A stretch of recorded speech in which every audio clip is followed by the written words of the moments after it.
Probably tired, yeah.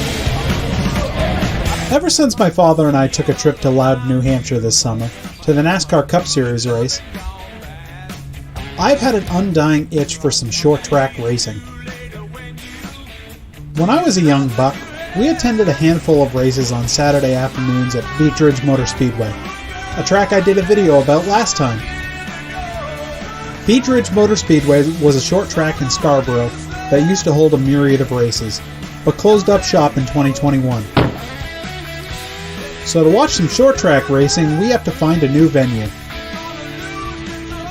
When we were at our hotel room in Manchester, we saw an article that Kyle Busch had run a race at LEE Speedway, a track we had passed hundreds of times heading towards Manchester.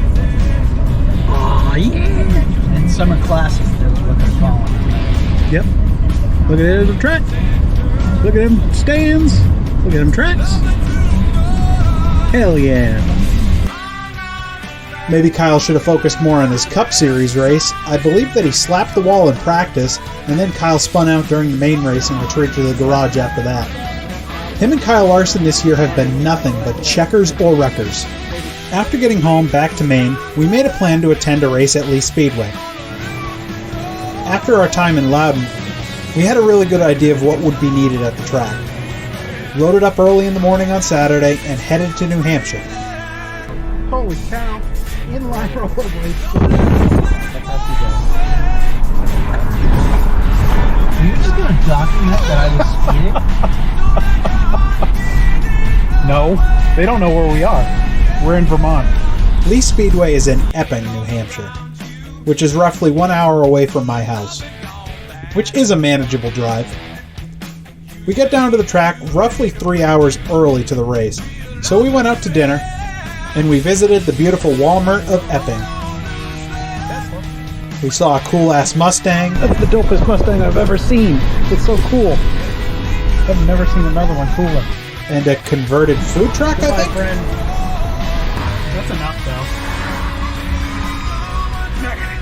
After that, we made our way back to the track. Woo! We did it! We good. And then moseyed our way inside. New Hampshire. This weekend was a first for me. We had a pit pass that allowed us to get up close and personal with all the cars that were going to run that day. It was really cool to see the different tools and stations people were working out of, and seeing what type of engines these cars were running. We got to see these little Legends cars and all the tiny engines that drive them. It's always cool to see cars with battle damage in the lower divisions, and then see other cars that have been patched up, repaired, like this 22 car, with a fresh tape job and a new nose. That's a sharp looking car too. This number 2 car was piloted by Nick Cusack, the grandson of Ralph Cusack, the former owner and operator of USA Motor Speedway. We made our way to the merch booth, but unfortunately I didn't get any footage, but you didn't miss anything. The track didn't have any hats or track flags, which was unfortunate. It would have gone well with my New Hampshire Motor Speedway flag. This was the first real ding against the track. I love it when tracks have a ton of merch, or even just a couple things that you can wear around and show people your support of the track. I ended up walking away with 2 stickers, a shirt, and a wristband. My hope is really just to support the Speedway in any small way. We moved up to the stands and watched some of the practicing.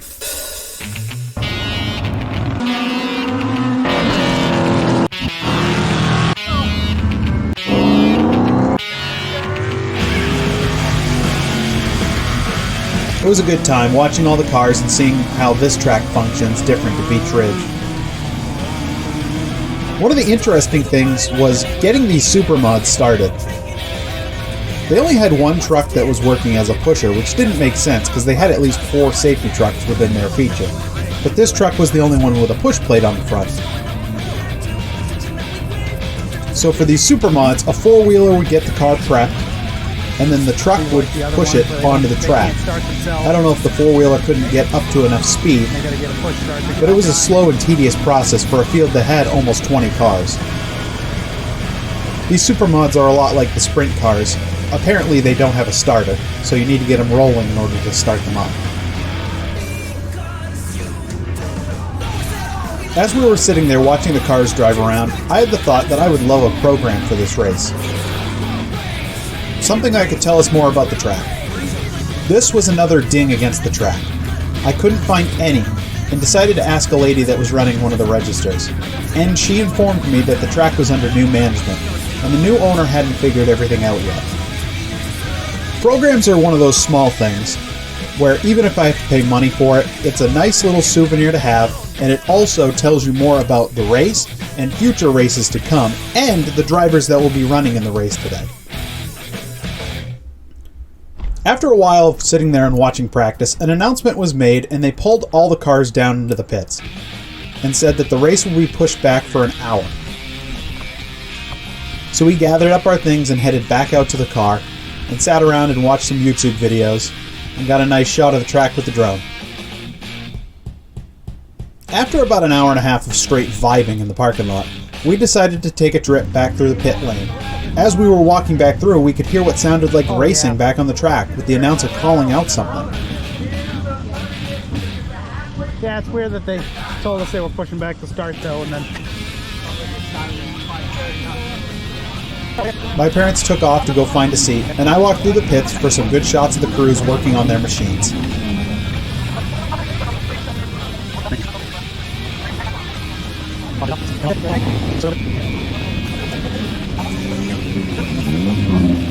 So how about we get to the meat and potatoes of this video and talk about some racing we saw here at LEE USA Speedway.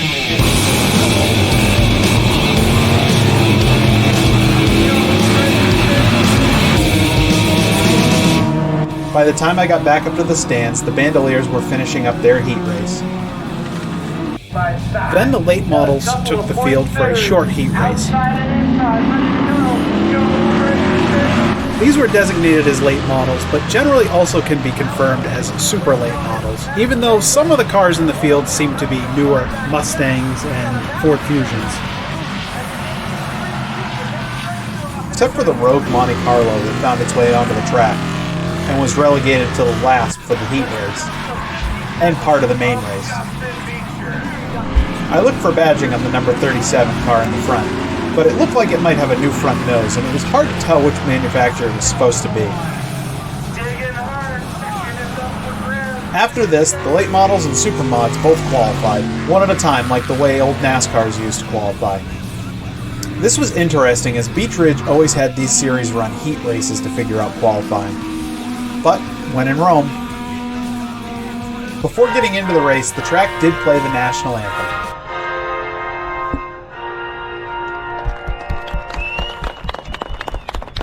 Which was nice and all, but I feel like a track of this magnitude, having someone perform it really would have been a better touch. Either way, let's get to the main races. Now we finally get to the thing we came here for. The main events for each class. The first race was the Bandoliers, these small little teardrop looking cars powered by what seemed to be go-kart engines. This is more of a child division with ages ranging from 9 to 12 years old. And these things fly for being so small. This track must be like Talladega for them. Speaking of that, these cars on the drop of the green flag immediately got into single file lines like the trains we see forming at these super speedways. These four cars jumped to a dominant lead, and the leader definitely had an impressive advantage at this track, at least with the sun out in full force. There was very minimal passing, and definitely no passes for the lead in the first couple races. The post-race interviews after the race are always funny with these classes.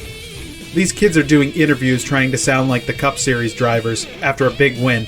It always makes me chuckle, and it's super wholesome. Got wrecked in Hudson. We put so much time into this car. All my family, and I want to thank Rich Helger for letting me the chassis so I can do it. My whole family, my Uncle Billy, my grandfather, my mom, everyone. And Signs by 6, Heavy Oscar Power Equipment, Finish Rate Excavation, and the Black Hat Podcast. The next race up were the cars designated as the late models, with all 8 cars taking the grid. This race was not horrible, but this Monte Carlo continued to lag, at the tail end, until one of the restarts where he actually took off and started passing cars. And a car that hadn't qualified or turned a lap joined the pack and barely made it back to the safety lane in the middle of the field. The number 37 jumped out to a dominant lead and was able to hold on to it for a win. This race was relatively uneventful, but not bad.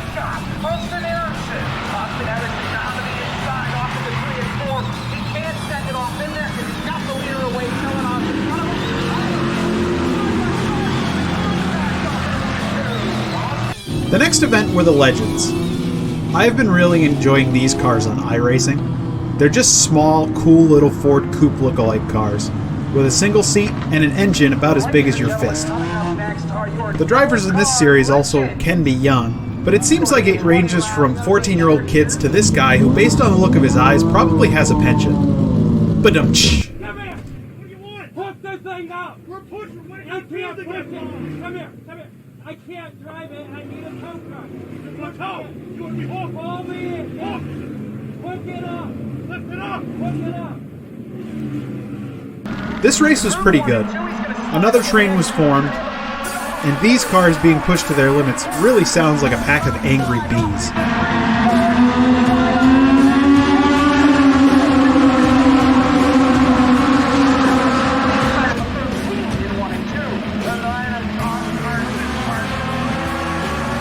Next race was the Supermods. This was an exciting race to watch. The mods are cool because they have this articulating wing that moves up and down when the car accelerates and brakes. This race was great, with the number 14 car, an older car that me and my father eyed earlier in practice, literally lapping every car except for the 4th, 3rd, and 2nd place car. When he was coming up on the 4th place car on the front stretch halfway through the race, the number 55 was fighting for position, which is the natural thing to do in this situation. The number 14 car forced his way up high, and the 55 squeezed him. Maybe just a little bit too much. It pushed something in on the car, and the 14 ended up billowing a line of gray smoke. The tire was beginning to rub. The 14 car was black flagged repeatedly, and then finally lost his left rear tire. The 2nd and 3rd place car were now the leaders, and they both kept battling each other for what they thought was 2nd. But lo and behold, at the end of the race, the number 38 car took the checkered. Both drivers were very confused about winning the race. Unfortunately, the number 55 driver, who finished 3rd on the podium, received a lot of boos, and I really found that to be unfortunate. He generally had raced pretty cleanly, and he just put the leader in a bad spot for a split second, and it's something the leader really should have attacked differently. And then the sun had set. A cool breeze was moving over the field where we were. It reminded me of a night at Beach Ridge or Hadlock Field, but it was still kind of warm because there was no sea breeze. The pro stocks took the field to finally put on a 60-lap barn burner.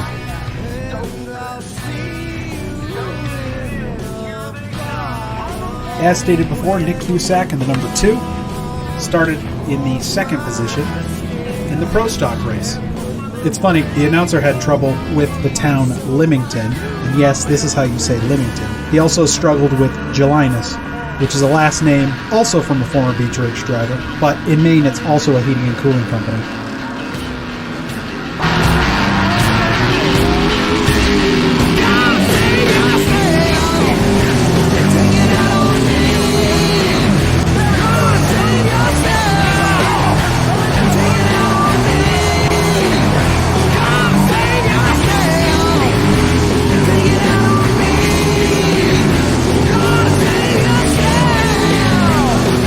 Unfortunately for this beautiful number 77 car, driven by Alex Quarterly, there were some issues getting out of 3 and 4, which led him running directly into a wall that divided pit lane from the spectator seating.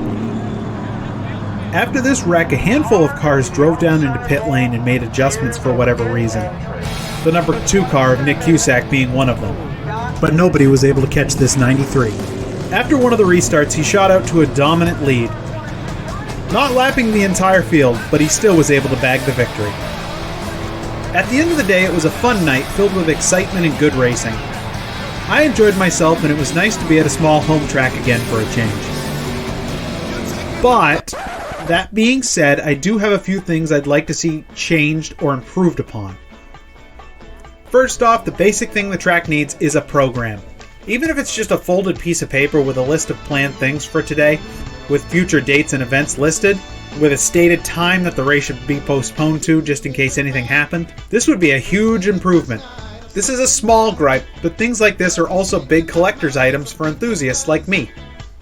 Next is the merch booth. All they have to do is put their name on shirts, stickers, flags, hats, pretty much anything that you'd sell at a NASCAR track. It feels like child's play, but pretty much every booth at the NASCAR event had stickers for the current track. And my go-to nowadays is a flag. If I can find a flag for the track, that's either going to be hung up in my office or on my shed. But I digress. The racing was good and the facilities were nothing special, but it felt very homey. The nice thing was the grandstand was elevated high above the racing surface, and the surface had a nice banking to it as well. All in all, this was a good event, and I will be returning to Lee within the next year. And hope you will also frequent this home track, when you're in the area, of course. I promise, you won't regret it.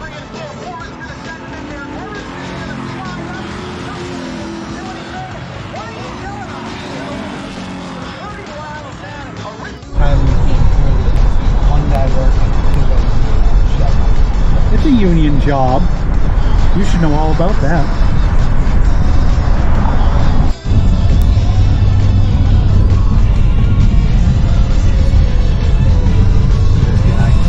This guy's rated as well. I think he's got like a water can. Just like barely holding on. That on the top right. No, there's like a tent or something rolled up, like a tarp. But on the right side, it almost looks like he's got like a water jug just barely holding on. Yeah, look at him. There's a Mini Cooper. That's a big dog. Way different security at the big tracks. Way different. It's completely the opposite.